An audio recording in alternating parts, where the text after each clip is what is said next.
Bienvenue dans la pause fitness. Alors, ce podcast est réservé à ceux qui veulent améliorer leur nutrition, leur entraînement et aussi peut-être leur style de vie.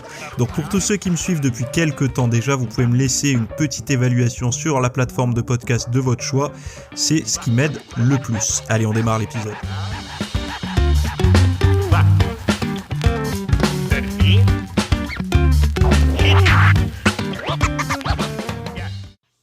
Alors l'annonce est tombée la semaine dernière pour Facebook et je crois pour Instagram aussi, vu que c'est le même groupe.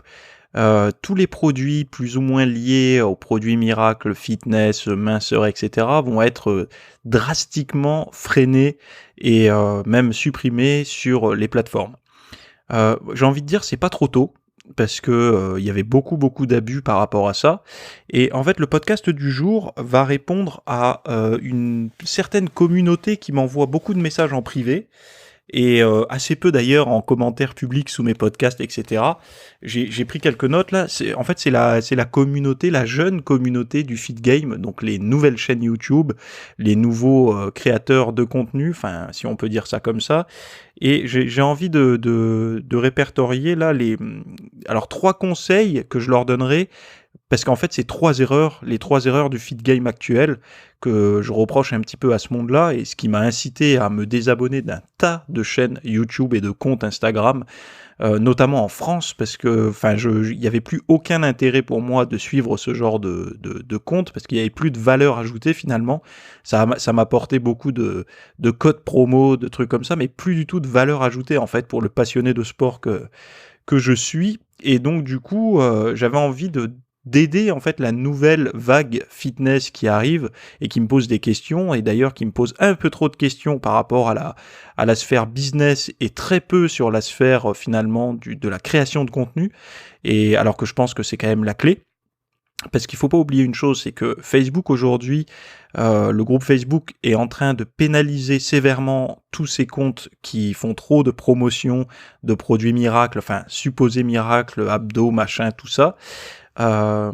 Et ça, quelque part, l'erreur qu'on fait, enfin l'erreur qu'ils ont tous fait, c'est on va dire ces influenceurs, c'est de baser leur business sur le ou les produits des autres.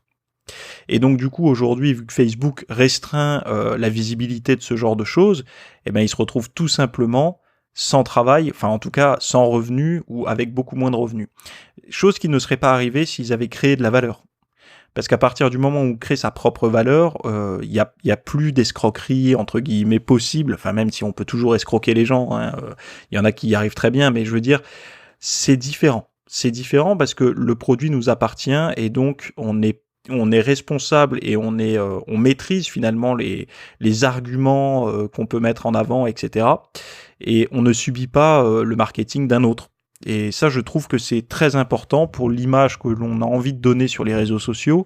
Il faut pas oublier une chose, c'est quand on va s'affilier à une marque. Je l'ai déjà dit dans un précédent podcast, mais quand on s'associe à une marque, par exemple, de compléments alimentaires, si demain la boîte coule, et comme c'est arrivé pour certaines boîtes, ça crée un espèce de buzz médiatique sur la toile, on va dire. Et derrière, qu'est-ce qui se passe ? Les personnes les plus intelligentes vont se dire pas de chance pour ce gars-là, il s'est associé à la mauvaise marque.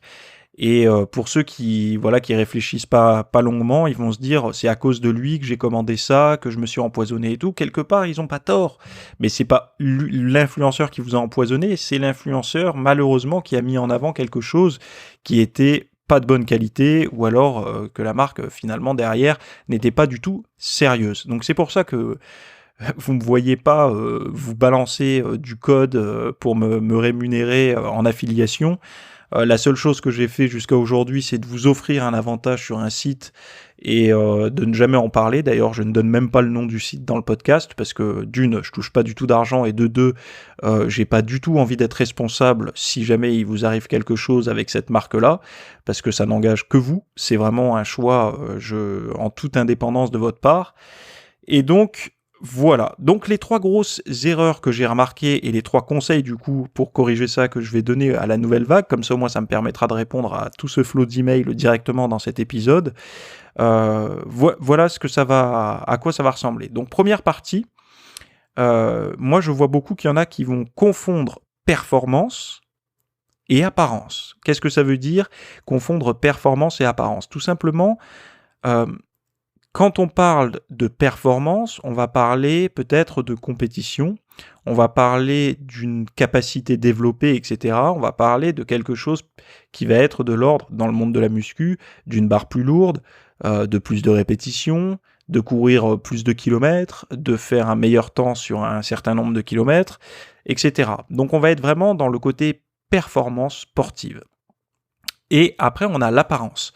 L'apparence dans le milieu du fitness, ça va être quoi? Ça va être la quantité de masse musculaire associée à un faible taux de masse grasse, plus à une harmonie globale du corps. Et il y a beaucoup de contenus qui confondent ces deux choses-là. C'est-à-dire que, je vais prendre un exemple concret. Si vous faites, par exemple, vous avez pour but d'avoir les abdos apparents, ce que vous allez manger avant l'entraînement va être beaucoup moins important que si vous aviez envie de faire par exemple un marathon. Parce qu'un marathon, vous avez envie d'être performant, de réussir à terminer. Donc du coup, l'apparence physique, on s'en fout un peu là. Le but, c'est de réussir à être performant sur l'épreuve à une heure, à un jour donné. Quand on veut les abdos, c'est différent.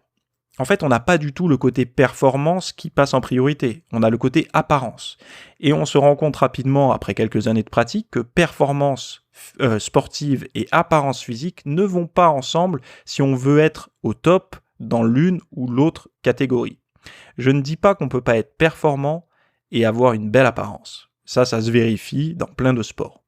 Mais si on prend les critères fitness que tout le monde a dans la tête, c'est-à-dire d'avoir un taux de gras relativement bas, des muscles bien apparents et tout, on ne peut pas mélanger les deux, et en tout cas on ne peut pas performer, c'est-à-dire on ne peut pas être au top dans les deux.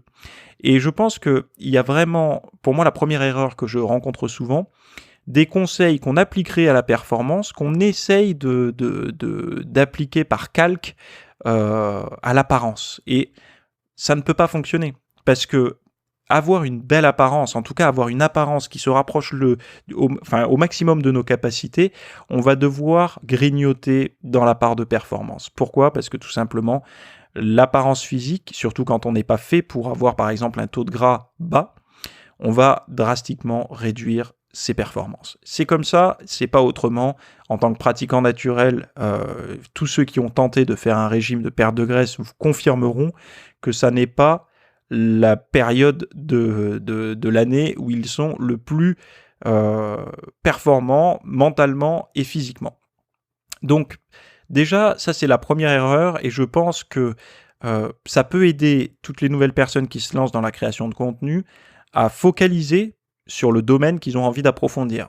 Si vous êtes coach sportif et que votre but c'est de rendre un athlète performant, par exemple avec de la préparation physique, ça ne sert sûrement, enfin c'est pas forcément intéressant, à moins que vous ayez vraiment beaucoup de temps à consacrer à ça, de vous former sur la sèche, etc. Enfin je veux dire, ça va peut-être vous induire plus d'erreurs dans votre jugement et dans votre approche que de bonnes choses.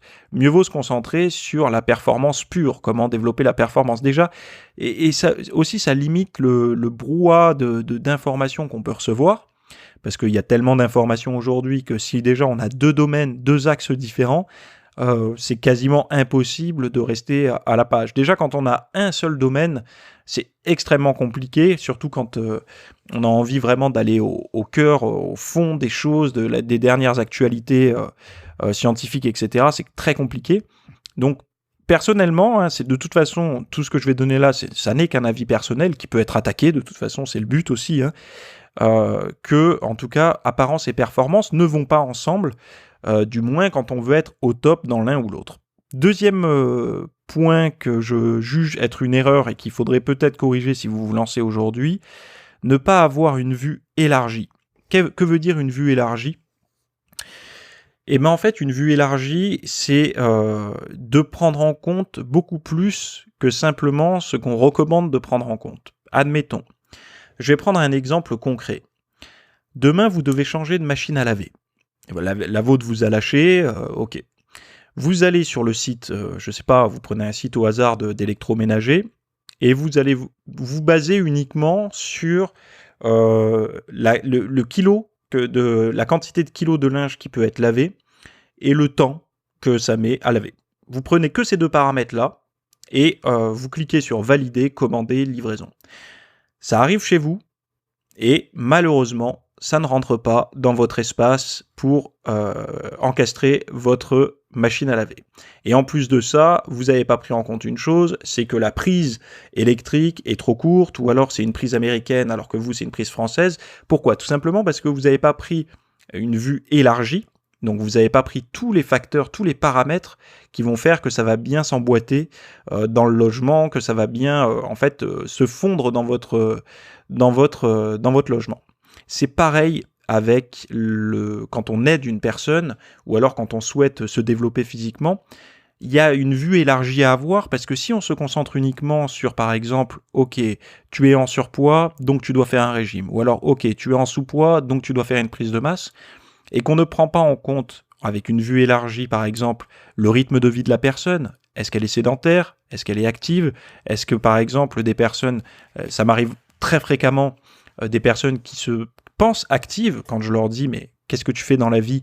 T'as un métier sédentaire ou actif ? Et quand ils me répondent actif, je demande toujours ok, que fais-tu ?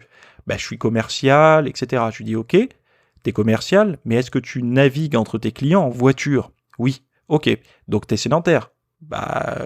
Et oui, tu es assis en fait les 3/4 de ta journée dans ta bagnole entre deux clients. Donc il y a vraiment cette vue élargie qu'il faut avoir pour avoir finalement la meilleure définition possible de soi-même ou de la personne qu'on a en face de soi, si votre but c'est d'aider les personnes. Moi, ce que je fais, mon travail, c'est pas d'aider les personnes en one-to-one, même si je le fais de temps en temps, c'est vraiment de donner le maximum de conseils pour réussir à s'auto-analyser au mieux. Et quand on commence à prendre une vue élargie, on va prendre par exemple le niveau de stress, la qualité de sommeil, l'alimentation en cours, l'alimentation passée. Est-ce que la personne a déjà fait une perte de graisse par exemple ? Ce qui pourrait induire peut-être un ralentissement du métabolisme et donc du coup la personne arrive avec une configuration qui n'est pas sa norme, mais qui est une configuration dégradée, c'est-à-dire qu'elle a un métabolisme dégradé, une vitesse métabolique dégradée, et donc du coup, ça va pas être la même approche. On peut pas demander à cette personne de refaire un régime par-dessus ça, parce que ça va empirer.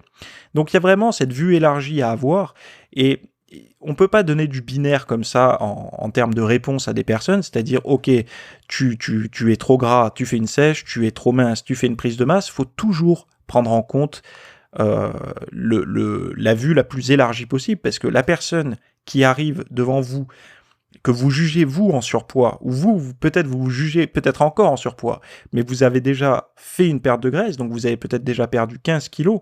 Certes, aujourd'hui, vous ne ressemblez pas à ce que vous voulez, ou votre client ne ressemble pas à ce qu'il aimerait, mais il ne faut pas oublier qu'il a déjà perdu 15 kilos. Donc il y a peut-être une phase en ce moment de transition à faire, pour un petit peu régénérer son métabolisme, etc., la remettre un petit peu sur pied, afin d'éviter qu'elle stagne complètement, qu'elle se dégoûte et qu'elle arrête.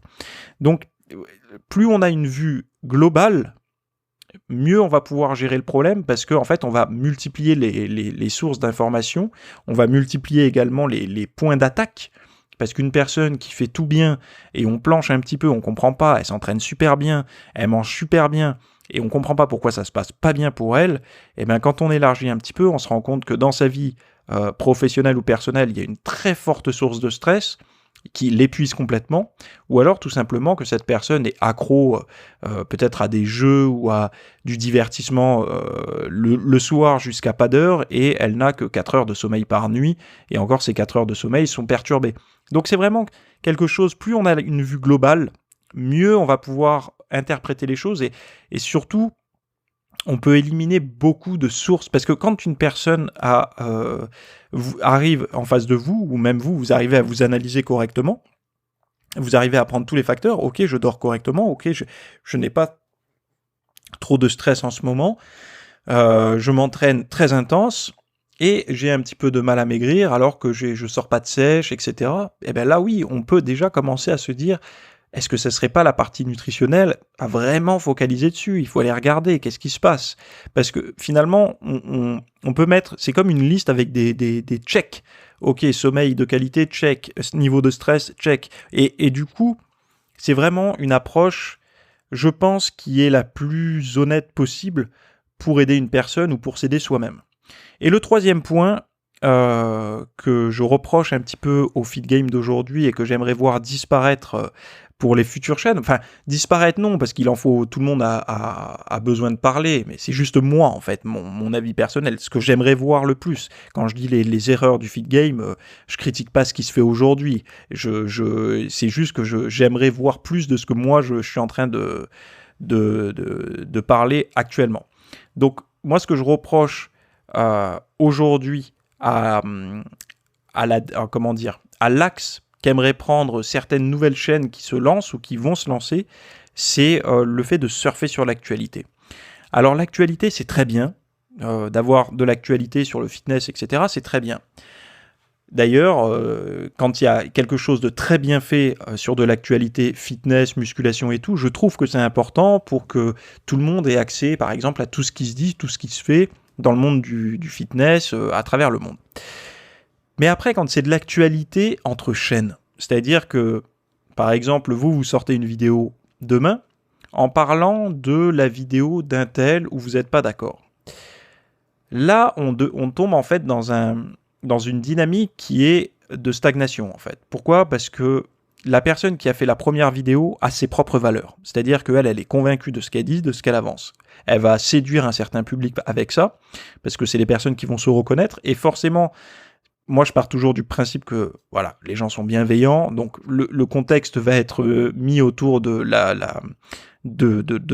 du sujet de la personne. Donc, et donc, du coup, il y a une catégorie de personnes qui va s'identifier, se reconnaître là-dedans, et une catégorie qui ne va pas se reconnaître. Le problème, c'est quand une autre chaîne YouTube qui ne se reconnaît pas tombe là-dessus, va directement réagir à ça, en disant que c'est pas vrai, ou que c'est... Je sais pas, en fait, et du coup, ça lui crée du contenu à l'autre chaîne, il faut dire ce qui est. Hein. Elle a pas besoin de forcer, elle ouvre sa chaîne YouTube, ses abonnements YouTube, elle regarde tout ce qu'elle a, ok, là, je vais réagir à ça, ça lui crée du contenu facilement, elle peut réagir. Et donc, le problème qui va se poser, c'est que ça induit... En fait, on ne prend pas en compte, quand on fait ce genre de choses, ses abonnés. On passe avant les abonnés. Et ça, je pense que c'est une mauvaise chose, parce que quand on fait ce genre de contenu, c'est un contenu qui a pour but d'être viral et donc qui a pour but d'être regardé beaucoup. Mais on ne vient pas en aide aux abonnés parce que les abonnés, ça leur induit du doute et malheureusement, ils ne passent pas à l'action. Donc, ce qu'il faut se dire, c'est pour toutes les nouvelles chaînes, vous lancez votre chaîne pour quoi ? Est-ce que vous lancez votre chaîne pour faire progresser quelque chose ou est-ce que vous lancez votre chaîne pour faire du buzz, pour faire des vues ? Les deux choses ne sont pas pareilles. On ne peut pas se revendiquer vouloir aider les autres quand en fait on les rend plus perturbés qu'ils ne l'étaient. Ça, c'est vraiment très important. Le but, c'est si vous pensez avoir un avis différent de quelque chose, il faut pas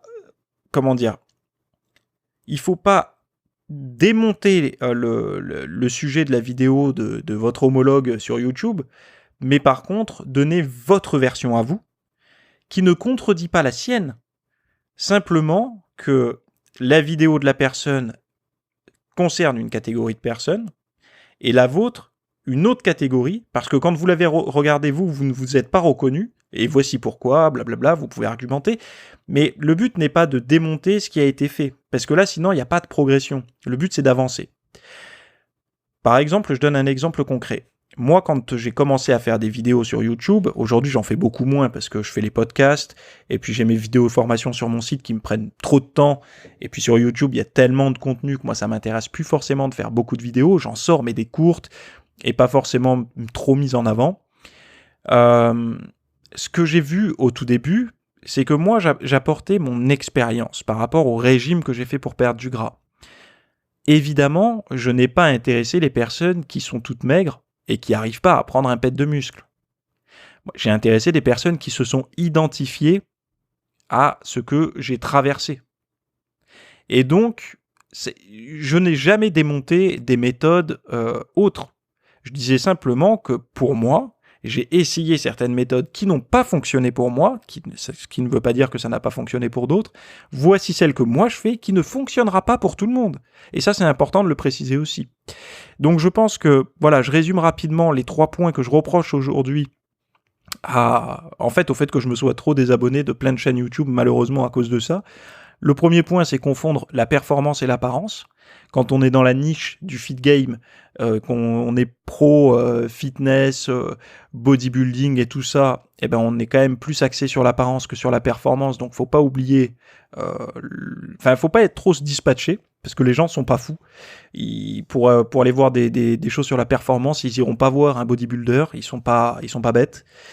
Deuxième point, ne pas avoir une vue suffisamment élargie d'un sujet, de trop se concentrer sur des détails et pas avoir vraiment la vue élargie. Ça, c'est le deuxième point. Et troisième point, trop surfer sur l'actualité et pas assez sur la pédagogie et l'entraide. Et pour terminer sur ce point, je suis quelques comptes américains, des blogs, etc. Beaucoup plus d'ailleurs de blogs et de newsletters que de chaînes YouTube, parce que je trouve qu'il y a beaucoup plus de valeur ajoutée dans les emails et dans les écrits aujourd'hui ou alors dans des contenus, on va dire, qu'on paye, malheureusement. Ça, c'est ma théorie mon hypothèse, on va dire, pour le futur. C'est que le futur, les gens vont être beaucoup plus enclins à payer pour avoir les bonnes informations.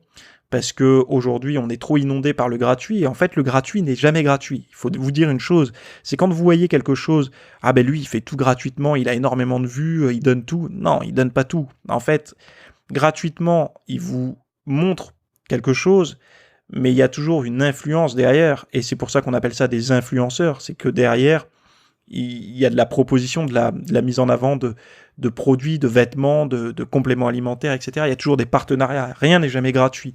Et plus on a, même si vous ne le voyez pas, de la publicité, je vais vous dire honnêtement, moi j'ai une toute petite chaîne YouTube par rapport à d'autres, j'ai un tout petit compte Instagram par rapport à d'autres, on m'a proposé déjà 1500 € pour publier une photo, pendant une durée de une semaine, et au bout d'une semaine, je supprime tout et je garde l'argent. On me l'a déjà proposé. Après, moi, c'est pas mon domaine, mais je sais que c'est des choses qu'on m'a déjà proposées. L'avantage que j'ai par rapport à d'autres personnes qui n'ont que ça pour vivre, c'est que moi, je crée mon contenu. Donc, du coup, je ne dépends de personne. J'ai pas besoin de ce genre de choses. Et puis, la confiance que j'ai mis des années à bâtir, je trouve que ça, c'est très important pour moi.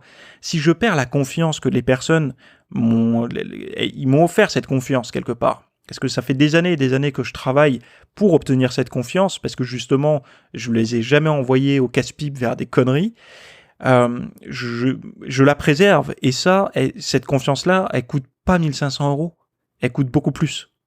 Et c'est pas intéressant pour moi de donner cette confiance-là pour une publication qui va me rapporter 1500 €. C'est strictement, c'est contre nature pour moi. Je ne vois pas du tout les choses comme ça. Moi, mon but, c'est de me dire que les personnes que j'ai pu aider ont progressé et n'ont pas, j'ai pas envie de dire stagné, mais je leur ai pas donné quelque chose d'éphémère, de vraiment leur avoir apporté une forme de progression dans la compréhension des choses, et pas pendant un court laps de temps des réductions sur tel ou tel produit, etc. Non, ça, et j'ai pas envie que les personnes se disent aussi, tiens, je vais commander ça parce que lui le prend. Non, c'est pas intéressant pour moi tout ça. Ce que je veux vraiment, c'est d'avoir pu aider des personnes concrètement dans leur façon de voir les choses, de solutionner un problème, et tout ça, comme toujours, lié à la niche du fitness, sans trop s'étendre. Et donc, je disais tout à l'heure qu'il manquait du contenu pédagogique. Et le contenu pédagogique, je pense qu'il est hyper intéressant et hyper important. Et d'ailleurs, je vois aussi un autre problème que j'ai pas mentionné, mais en France, on a un gros problème avec le fait de citer ses sources. En fait, vous l'avez vu, moi, dans diverses vidéos que je fais, les toutes premières, je citais Vénesson pour la partie diététique, parce que ça a été un des premiers bouquins que j'avais acheté, je me souviens, quand j'ai démarré. Aujourd'hui, Vénesson ne fait plus d'écrits sur la musculation, mais ses livres restent encore, je pense, relativement actuels par rapport aux données qu'on a aujourd'hui. Donc je l'ai toujours cité à mes débuts quand je m'appuyais sur ces bouquins pour faire certains articles, etc. Et je trouve que c'est important de le faire. Et contrairement à ce que peuvent penser les personnes, ça va pas vous faire baisser dans l'estime des gens. C'est pas parce que vous citez une personne que tout de suite vous devenez un élève ou quoi que ce soit. Vous pouvez citer une personne parce que cette personne vous a mis sur un certain chemin qui vous a permis de prendre un axe de recherche. Peut-être que les bouquins de Vénesson, si je les avais pas lus, j'aurais pas eu certains axes de recherche par rapport à la nutrition. Ça m'a permis d'avoir un point de départ. Les bouquins de Gundil, c'est pareil. Ils m'ont permis d'avoir un certain point de départ par rapport à mes propres recherches. Et c'est important de citer ça. Parce que vous pensez quoi? Que ces gars-là, ils ont écrit des bouquins comme ça leur est tombé du ciel. Ils se sont forcément appuyés sur des mentors, sur des personnes autres, sur des chercheurs, sur tout un tas de choses pour écrire ce qu'ils savent. Donc ça, il faut bien en avoir conscience. C'est pas des gens qui sont nés avec ces connaissances et qui vous les ont données. Et donc il faut vraiment, je pense, respecter ça parce que vous allez permettre par la suite d'aider d'autres personnes qui vont pouvoir vous recommander, entre guillemets, et je pense que c'est un cercle vertueux qu'il faut vraiment respecter, et chose que je vois d'ailleurs dans certains comptes qui n'ont pas peur de dire c'est grâce à telle personne. Et n'oubliez pas une chose, c'est que quand vous avez un discours, par exemple, vous citez des personnes qui ont une bonne réputation dans ce métier, ça peut aussi appuyer un petit peu votre discours, parce que les gens qui vous regardent, s'ils connaissent vos sources, ils vont se dire ok, il se renseigne à peu près au même endroit que moi, donc peut-être qu'il va avoir une réflexion que moi j'aurais pas eu, etc. Et il faut toujours penser, je pense, enfin après moi c'est ma vision des choses. Forcément une personne, un influenceur aura complètement une autre vision des choses, et je pense que on a besoin d'avoir certains influenceurs, mais il faut que le travail soit fait correctement, je pense aussi. Moi, ma vision des choses, c'est que la pédagogie, enfin en tout cas l'apprentissage est très important. Et aujourd'hui, j'ai l'impression qu'on a énormément de contenu au niveau feed game, mais qu'on a finalement peu de progression dans le savoir. C'est-à-dire qu'il y a beaucoup de contenu qui arrive, beaucoup de minutes et d'heures passées par jour par tous les passionnés de muscu à consulter du contenu sur ça. Mais finalement, posez-vous la simple question, après avoir passé peut-être 10 minutes à regarder toutes les stories de ceux que vous suivez, qu'est-ce que vous avez appris de plus que 10 minutes avant? Et quand on commence à réfléchir comme ça, on a vraiment ce côté, est-ce que je suis prêt finalement à me divertir en regardant les stories, ou est-ce que je préfère investir ce temps-là à lire un article qui va m'apprendre peut-être des choses concrètes? Et ça, quelque part, je peux pas en vouloir aux gens qui suivent les influenceurs, etc. Si la télé fonctionne bien aujourd'hui, c'est parce qu'elle a trouvé... Enfin, elle fonctionne bien aujourd'hui. Non, la télé ne fonctionne plus bien aujourd'hui. Elle est en train d'essayer de... Le bateau coule et il y en a qui essayent de rester sur le radeau, mais c'est compliqué. Mais on va dire que pourquoi la télé a fonctionné avec ce genre de méthode de divertissement? Parce que tout simplement, le divertissement, on allume et notre attention est prise par quelque chose, même si c'est pas pédagogique, c'est quelque chose qui va vous divertir, monopoliser votre attention. Et il y a exactement les mêmes leviers de manière plus artisanale qui se sont créés sur les réseaux sociaux et qui fonctionnent aussi très bien. En plus, on a tout le temps sur nous notre téléphone, donc ça fonctionne très bien. La pédagogie demandera toujours un petit effort de la part de celui qui fournit l'information et de celui qui consulte l'information. Et donc, forcément, ça passera toujours en second plan par rapport au divertissement. Attention, je précise bien que le divertissement, je trouve que c'est hyper important d'avoir du divertissement au quotidien pour en fait switcher d'un état à un autre. C'est-à-dire que quand on a passé une journée relativement longue à être créatif ou à apprendre, c'est intéressant d'avoir du divertissement pour un peu lâcher prise. Mais par contre, quand les trucs sont inversés, qu'on passe 15 minutes à apprendre par jour, mais que tout le reste du temps, c'est du divertissement, là, ça devient difficile. Et vous êtes en train de me dire, non mais je passe pas longtemps à me divertir parce que j'ai mon boulot, etc. Mais dites-vous bien une chose, c'est qu'à chaque fois que vous ouvrez une application, que ce soit Facebook, Instagram, Snapchat, etc., au-delà de la communication avec vos amis, ce qui est de plus en plus rare aujourd'hui, ça reste du divertissement. À moins que vous allez, peut-être, je ne sais pas, sur Wikipédia, lire la définition d'un mot, j'en sais rien, mais ça reste toujours du divertissement. C'est pas parce que la plateforme s'appelle X ou Y machin chose que le contenu ne sera pas du divertissement. Dites-vous, la meilleure chose, c'est qu'est-ce que j'ai appris après avoir donné mes 10 minutes à telle ou telle personne, ou tel influenceur, ou tel réseau social. J'en suis sorti avec une connaissance ou j'en suis sorti avec moins de temps sur ma journée. Et je pense que si aujourd'hui vous avez envie de vous lancer sur les réseaux sociaux, etc., cet axe-là n'est pas assez développé. Et même s'il ne va pas faire le buzz tout de suite, sachez que sur le long terme, vous allez créer une valeur vraiment énorme. Et que cette valeur-là, ça vous permettra peut-être d'en vivre un jour si vous êtes persévérant. Voilà, je m'arrête ici pour ce podcast qui dure 30 minutes, donc je pense que j'aurais perdu beaucoup de personnes. Ce week-end est sorti un entraînement complet pour les pectoraux en vidéo et en PDF sur le site. Je précise que cet entraînement, il est particulier, c'est pas un entraînement classique, c'est un entraînement qui fait suite à la petite blessure que j'avais eue au pec, et donc c'est un entraînement qui est axé vraiment sur de la sensation, de la brûlure, de la congestion, etc., mais en limitant la tension d'étirement sur l'axe où je m'étais fait mal, donc l'axe classique du développé couché, du développé incliné et tout ça, mais également qui, moi, m'a aidé vraiment à solliciter beaucoup mieux et à courbaturer beaucoup mieux la partie sternale des pectoraux, et qui m'a permis de conserver l'intégralité de ma masse musculaire et de surtout d'avoir des sensations vraiment différentes. Et je pense que cette petite blessure m'a permis de progresser. Comme à chaque fois qu'on a, comme dirait Nietzsche, ce qui ne tue pas ne rend plus fort, ce qui ne nous tue pas nous rend plus fort. Là, c'est ce qui m'a pas... ce qui m'a blessé m'a permis de me développer autrement, on va dire, dans mon approche. Et je recommande à ceux qui sont en tout cas, qui font partie des VIP, de bien la regarder avec attention, cette vidéo. Donc tous les membres là qui sont un peu en retard dans les vidéos, au moins celle-là, regardez-la, parce que je précise vraiment tout durant l'entraînement, pour que vous puissiez, si vous avez subi ça, ou même si vous avez un point faible sur les pecs et que votre entraînement, il vous donne aucune sensation, jetez-y un œil parce que ça peut vraiment vous apporter quelque chose de nouveau, un regard nouveau en tout cas sur l'entraînement des pecs. Voilà, je m'arrête ici pour cet épisode. On se retrouve la semaine prochaine pour le podcast et tout de suite pour ceux qui vont regarder la vidéo de pecs qui est dans la description du podcast comme toujours. Et je vous souhaite une très bonne semaine à tous. Bye bye.